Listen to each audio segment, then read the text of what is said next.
Social Aloe Ministries, where we glorify God and we expose the devil. Today's the Sabbath, and I've done something that I hadn't done in quite a while. Usually on Sabbath, I'm at home, praying and fasting. But you know how a relationship, it can get routine. So I switched things up a little bit, because the Bible just does say that Jesus is our Sabbath rest. And I actually feel good. I'm here sitting in my car, having some muscle milk after working out, and I feel good. Not condemned because I actually worked out on the Sabbath. But this is not about me. This is about the doctrine, or a doctrine of devils, that many preachers are propagating.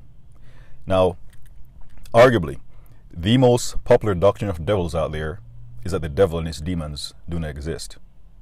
But another one that's pretty much on par with that is by saying that a Christian cannot have or be afflicted by devils. And interestingly, I worked out on today, the Sabbath, and it reminds me of Luke 13, where Jesus was in a synagogue, a woman who had been bound by a spirit, an evil spirit of infirmity. Jesus healed her, told her, "Woman, thou art loosed," and set her free. And the Pharisees had an issue with him healing her on the Sabbath. Let that sink in for a second. The Pharisees had an issue with Jesus healing a woman on the Sabbath. But the healing was because she had a spirit of infirmity. She was in a synagogue with a spirit of infirmity. She had been bound for 18 years with a spirit of infirmity. But on the day of her healing, they had something to say about it.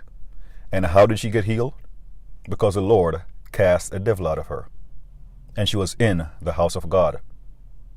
Likewise, I submit to you that there are many people who are demonized, some in the pews and some in the pulpits, who are demonized in churches today.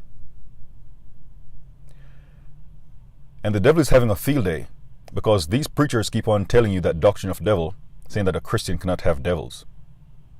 That is a lie. The Process, The Refiner's Fire. I've been getting a lot of feedback on that book. Feedback from Christians who can relate to the testimony in that book.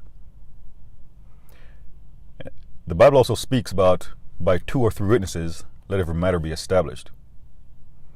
They're demonized people in churches, in the pews, and also in the pulpits.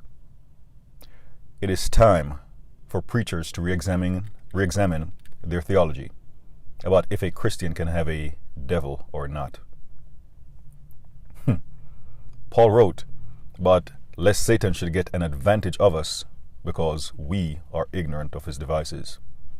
Do not be ignorant of the devil's devices. Many Christians are struggling with devils. And since I've started, maybe I'll just finish with this. Some of the struggles that Christians are having with the devils, and a part of the reason why some Christians are single, is because they have devils that are actually sexually assaulting them. And it's not just a sexual assault, but those devils actually view the Christians as their property, as their spouse.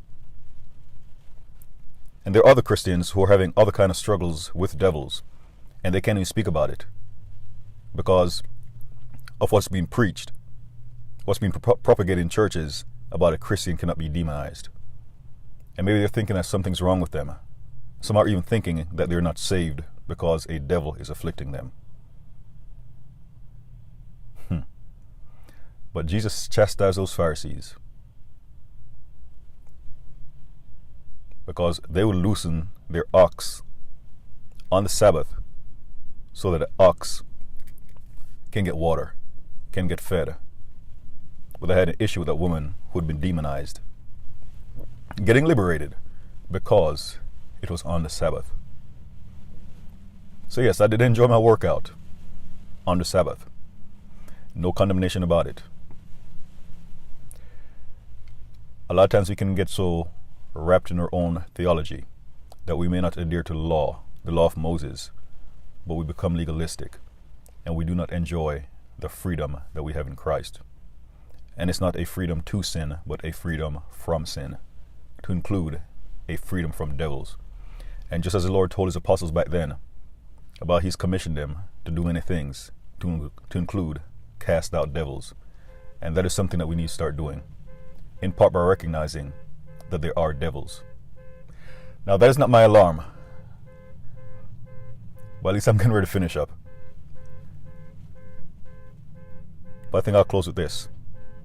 For those of you Christians who are struggling with demonic issues, maybe you don't realize it, but you just know something's wrong, but you're struggling with an issue, just know that you're not alone.